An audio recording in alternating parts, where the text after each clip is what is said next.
팬튜브는 돈을 어떤 구조로 벌고 얼마를 버는가, 쓰셔도 저작권 신고를 거의 안 당하는 비교적 안전한 영상들이 있습니다.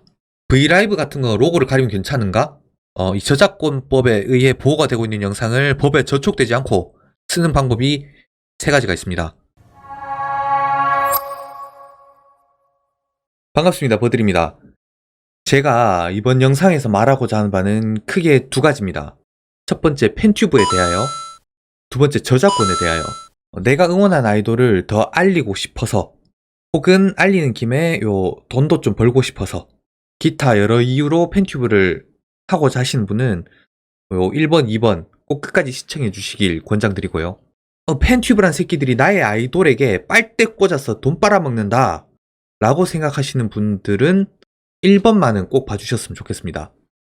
보니까 무슨 앨범 언박싱도 있고 요리도 하고 게임 영상도 올리는데 무당 굿할 때 경전이나 찬송가, 고래 울음소리도 올리는 버들이란 놈은 뭐 하는 놈인가 싶은 분은 이 영상 다음 영상을 봐주시면 감사드리겠습니다.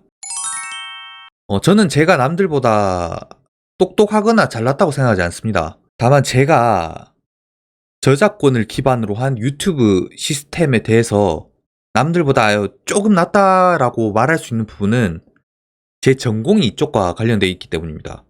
저는 법학을 전공했고요. 그 중에서 요 저작권법 쪽에 이쪽인가? 여기? 여기. 그 중에서 저작권법 쪽에 흥미가 있어서 한국저작권위원회에서 진행하는 저작권 아카데미 과정을 수료했고, 저작권협회의 자문위원으로 활동하던 담당 교수님과 같이 일을 했던 경험이 있습니다. 그래서 이런 과정 덕분에 남들보다는 요만큼 정도 더 알고 있다라고 말씀드릴 수 있겠네요. 팬튜브에 관련된 거는 문답 형식으로 말씀드리는 게 좋을 것 같아서 궁금해 하실 만한 점들만 4가지로 정리를 해봤습니다. 팬튜브는 돈을 어떤 구조로 벌고 얼마를 버는가? 결론부터 말씀드리면 팬튜브의 99%는 돈을 벌지 못합니다. 내 의지로 돈을 안 버는 게 아니라 타이로서 벌지 못합니다. 안 하는 게 아니고 못하는 거죠. 우선 이걸 설명하려면 유튜버가 어떤 과정으로 돈을 버는지 알아야 됩니다. 아시는 분은 아시겠지만 유튜버가 돈을 버는 방식은 자신의 영상에 이렇게 광고를 달고 그 광고를 시청자들이 봤을 때 광고준 그 값으로 돈을 유튜브에 주고요. 유튜브는 유튜브 45, 유튜버 55 다시 재분배를 합니다. 그렇게 유튜버는 55의 돈을 벌 수 있었죠. 이게 2018년 2월까지는요. 근데 조회수에 따른 금전 지급이 문제가 생깁니다. 조회수만 충족되면 돈을 벌 수 있고 유튜브에서 유튜버들한테 돈을 지급하니까 이런 영상들이 나옵니다. 안녕하세요. 병신TV의 병신입니다. 좋아요와 많은 구독 감사합니다. 이런 거 예전에 많이 보셨죠? 지금은 거의 없지만 어그로성 썸네일, 기계음, 근거도 없는 조잡한 영상, 이렇게 3위일체가 완성됐습니다. 이렇게 질 떨어지는 어그로성 낚시 영상이 자꾸 늘어나니까 유튜브에서 한 가지 묘수를 냅니다. 파트너 프로그램이라는 건데요. 쉽게 말해서 수익 창출될 수 있는 요건을 세우고 그 요건에 달성했을 때 수익 창출 신청을 하면 심사를 통해서 이 채널에 대한 수익 창출 허가를 해주는 겁니다. 그렇죠? 허가제죠. 요건은 2가지입니다. 구독자 1000명 이상, 12개월 이내 사람들의 내 영상 시청 시간이 4000시간 이상. 이렇게 2가지요. 팬튜브들은 기존 스타들의 충성도 높은 고정 팬덤 규모가 있기 때문에 웬만하면 구독자 1, 2000명 달성하기가 정말 쉽습니다. 그리고 시청 영상도 4000시간은 껌이죠. 보통 유튜브에 올라오는 영상들은 그 아이돌들의 유독 귀엽거나 예쁜 모습들 혹은 재밌는 모습들을 포착해서 편집을 하기 마련입니다.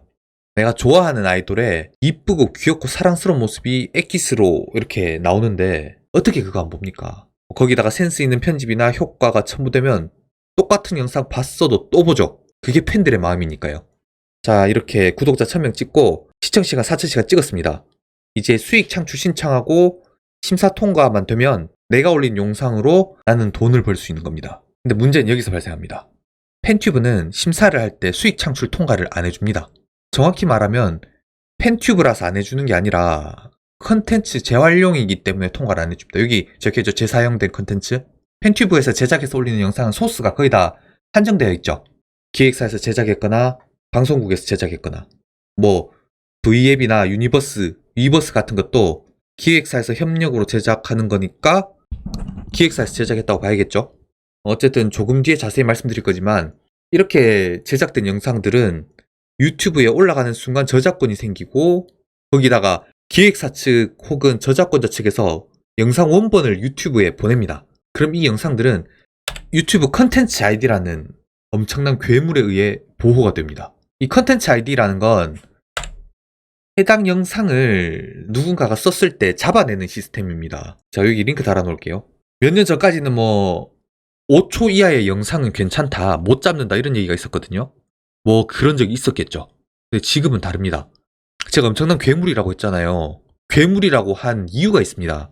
몇 달 전에 그 저작권위원회 자문위원으로 계셨던 제 담당 교수님이랑 식사를 한 적이 있습니다. 우리가 일상에서 가장 저작권 침해가 많이 발생하는 곳이 바로 유튜브거든요. 그래서 당연히 이 유튜브 콘텐츠 아이디라는 시스템에 대해서 저작권위원회 사람들은 관심이 갈 수밖에 없겠죠. 식사를 하면서 교수님한테 들은 얘기인데 이게 어디까지 발전했냐면 MP4나 GIF를 넘어서 JPEG 파일까지 저작권적으로 침해되는지 판단할 수 있는 수준까지 왔다고 하시더라고요.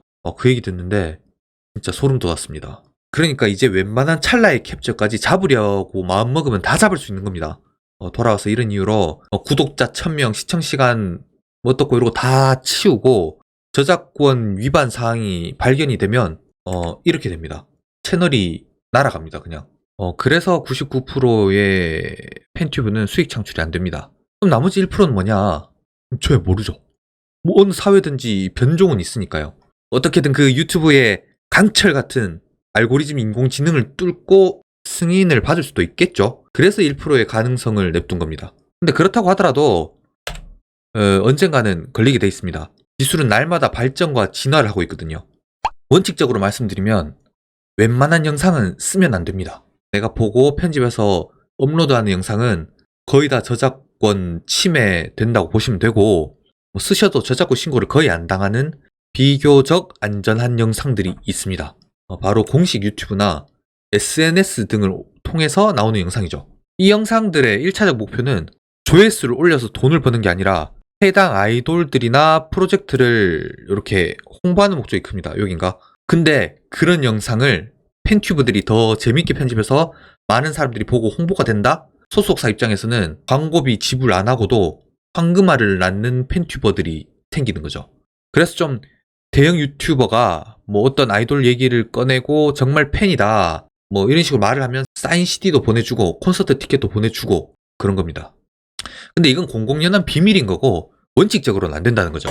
황금알을 낳는 거위들. 그리고 영상을 다루는 분들이 정말 조심하셔야 되는 게 바로 이놈입니다. 여긴가? 이놈입니다. 뭐 기획적으로 제작한 영상도 아니고 아이돌이 팬들과 소통하는 자유로운 분위기니까 괜찮겠지? 저작권 없겠지? 라고 오해하시는 분들이 많은데 그럼 진짜 큰일 납니다. 팬튜브들 터지는 원인 1순위가 V앱이라는 얘기가 있습니다. 자, 보세요. V라이브는 네이버에서 자선 행사를 하고자 만든 앱이 아닙니다. 아이돌들의 공식 유튜브 채널이나 SNS 채널처럼 1차적 목적이 홍보가 아니란 거죠.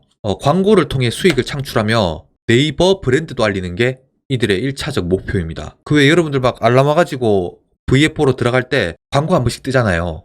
그겁니다. 그걸로 돈 버는데 그러면 사람들이 많이 눌러서 봐야겠죠? 근데 그 눌러서 볼 조회수를 유튜버들이 빨아들이면 좋아할까요? 이 사람들도 바보가 아닌데 서버 유지비 같은 거 비싸게 주면서 운영하는 이유가 있겠죠. 거기다가 네이버는 네이버 TV 같은 여기 네이버 TV 같은 동영상 스트리밍 플랫폼을 운영하고 있습니다. 자기네들의 최대 경쟁 라이벌인 유튜브에 자기네들 영상이 올라가면서 수익에까지 문제를 일으킨다? 그래서 브이라이브 영상이 제일 무서운 겁니다. 근데 팬튜브 치고 브이라이브 영상 한두 개쯤 없는 분이 없죠. 여기서 가장 많은 소스가 나오기도 하고요. 그럼 이론상 유튜브에는 팬튜브라는 게 다 터져서 없어야 됩니다. 근데 그렇지 않잖아요. 그 브이라이브 측에서도 모든 팬튜브에 대해 이의를 제기하진 않습니다. 그래서 선을 잘 지켜야 됩니다. 무슨 말이냐?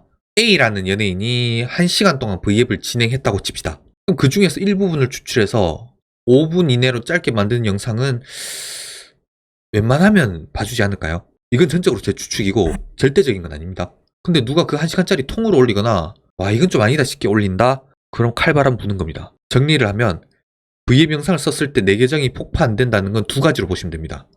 컨텐츠 아이디가 멍청해서 못 잡아냈거나 V앱에서 지켜보고 있지만 당장은 손 안 쓰고 있거나 1번은 위에 말씀드렸듯이 그 확률이 굉장히 희박합니다. 그러니까 좀 눈치껏 해야죠. 자, 정리해 보겠습니다. 자, 팬티오 분들의 영상은 조회수 100만을 찍던지 퓨디파이가 포탈 열어줘가지고 1억 조회수를 찍던지 단 1원도 못 봅니다. 오히려 구글 계정 폭파당할 위험을 안고 살아가는 거죠. 저작권 위반 경고 3번 받으면 계정 폭파되거든요. 브이라이브 같은 거 로고를 가리면 괜찮은가? 이거는 많은 팬티오 분들이 좀 오해를 하고 계시는 건데 로고 가린다고 해서 못 잡는 거 아닙니다. 로고를 가린다는 건 그 영상의 일부분을 임의로 변형시켜가지고 컨텐츠 아이디 시스템에 혼란을 주는 거거든요. 근데 컨텐츠 아이디는 생각보다 똑똑해서 원본이랑 일부만 같아도 다 잡아내기 때문에 로고 가리는 건 효과가 거의 없다고 보시면 됩니다. 이렇게 영상을 확대하는 것도 거의 다 잡아냅니다. 그래서 원본 영상 변형 목적이면 또 모르겠는데 로고 자체가 문제가 된다고 생각하시는 건 진짜 어불성설입니다. 자, 이 저작권 침해 요소가 있는지 판단하는 컨텐츠 아이디한테 로고는 로고로서의 의미가 아닙니다. 그냥 똑같은 1과 0으로 구성된 이진법의 연속 중에 한 부분일 뿐입니다. 우리 집 고양이한테 강아지 옷을 입힌다고 어느 날 멍멍거리진 않는다는 거죠. 옳게 된 예신가? 어쨌든 그럼 왜 저는 로고를 가리는가? 제 영상을 보신 분들은 아시겠지만 기본적으로 저는 브이라이브 영상을 편집해 올릴 때 좌우 반전을 시켜서 올립니다. V앱 자체가 이 좌우 반전으로 기본 디폴팅이 되어 있기 때문에 글자 거꾸로 나오죠. 제가 돌려야 비로소 이 Z라는 제 축에서 똑바로 보게 되는 모습인 거죠. 근데 이 로고는 좌우 반전돼서 출력되는 영상 자체에 박힌 거기 때문에 뒤집어 버리면 영문 글자도 뒤집혀서 나옵니다. 뒤집혀서 나오죠. 이게 보기 싫어서 가리는 겁니다. 찝찝하잖아요. 혹시 브이라이브 영상 중에 제가 좌우 반전으로 올리지 않는 영상이 있다면 그건 제가 좌우 반전하는 거 까먹은 겁니다. 제가 지금껏 말씀드린 것들은 거의 다 저작권법의 법리를 좀 알아야지 이해하실 수 있을 겁니다. 그래서 저작권법에 대해서 성명 표시권과 공표권이 대립할 경우에 어떻게 되고 동일성 유지권에 침해된 2차 창작물의 경우 저작 인적과 중첩으로 어떻고 저떻고 하는 어려운 얘기는 싹 빼고 진짜 쉽고 개괄적으로 필요한 것만 말씀드릴게요. 저작권이란 무엇인가? 쉽게 말해서 내가 뭔가를 창작해냈을 때 그것에 대한 권리를 보호하는 거죠. 그러니까 내 머리에서 나온 거를 하나의 물건화 시킨다고 보시면 됩니다. 통장화 시킨다고 생각해 볼게요. 누가 내 통장에 손을 대잖아요? 그럼 그 절도죠. 마찬가지입니다.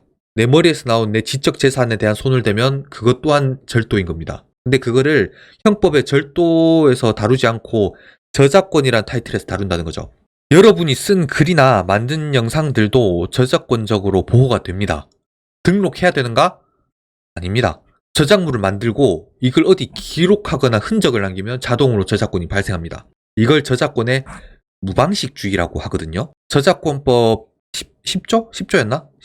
오래돼서 좀 가물가물한데 저작권법 10조가 아마 무방식주의에 관한 내용일 겁니다. 근데 문제는 이거 내가 했어야 했는데 제가 이거 1년 전부터 생각하고 있었는데 예나 언니가 먼저 써버렸어요. 이러면 저작권의 보호를 못 받습니다. 왜냐? 생각만 했잖아요. 내가 분명히 이걸 어딘가에 기록하거나 흔적을 남기라고 했죠. 그러면 다시 조금 전에 질문을 가져와 볼게요. 아이돌 영상을 써도 괜찮은가? 어떤 영상이 괜찮은가? 제가 공식 유튜브나 SNS는 비교적 괜찮다고 했는데 원칙적으로 안 된다고 했죠. 이런 거 다 안 됩니다. 그러면 도대체 무슨 영상을 쓸 수 있단 말이냐? 이 저작권법에 의해 보호가 되고 있는 영상을 법에 저촉되지 않고 쓰는 방법이 3가지가 있습니다. 첫 번째는 저작권자가 저작물의 권리 자체를 포기하는 거고, 두 번째는 저작권자에게 동의를 얻는 겁니다. 연락을 해서 이걸 써도 되냐고 물어보고 동의를 얻는 거죠. 여러분 이런 거 있잖아요. 움짤 같은 거. 이런 거 1초 정도 쓰는 건 괜찮겠지? 안 됩니다. 이렇게 캡처된 짤도 안 됩니다. 0.1초가 됐다고 하더라도 이건 엄연히 저작권법의 보호를 받는 저작물입니다. 그래서 원칙적으로는 안 된다는 겁니다. 그리고 세 번째는 저작권이 만료될 때까지 기다리는 거죠. 우리나라는 2011년에 저작권법 개정을 해서 2013년부터 영상 저작물의 경우 공표 익년으로부터 70년까지를 저작권법으로 보호하고 있거든요. 그러니까 예를 들어서 이 영상이 2021년 2월 10일에 나왔잖아요. 만약에 그럼 공정 사용이 되려면 2092년 2월 10일 이후에 쓰시면 됩니다. 살아 계시다면요. 사실 뭐 그렇습니다. 그 법은 반드시 지켜야 되는 게 맞긴 한데 이 저작권법, 특허법, 노동법, 사회보장기본법 같은 사회법 계열은 공법이나 사법에 비해 역사도 짧고 논란이 굉장히 많습니다. 우리네 정서와 맞지 않는 부분도 많고요. 심지어 법학자들 사이에서도 논란이 많습니다. 그렇지만 어쨌든 법으로서 정해져 있기 때문에 보호를 해야 되는 게 맞죠. 근데요, 이 법대에 처음 가면 배우는 말이 있습니다. 정의의 여신 DK의 옷이 헐거운 이유는 법이 완벽하지 않기 때문이다.